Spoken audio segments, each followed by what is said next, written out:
and the cow. They were all together in one place. The cow, they were all together in one place. And suddenly a sound came from heaven like a rush of mighty wind, and it filled all the house where they were sitting.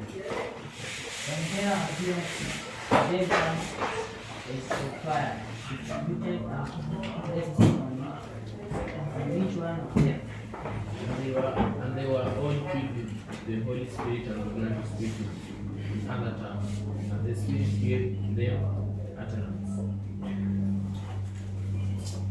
Now they were dwelling in Jerusalem.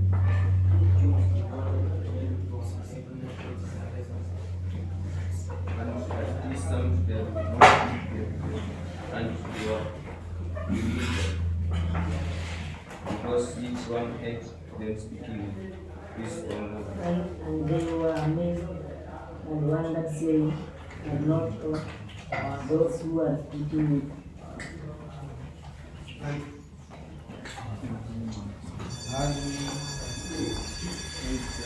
And how is it that we hear?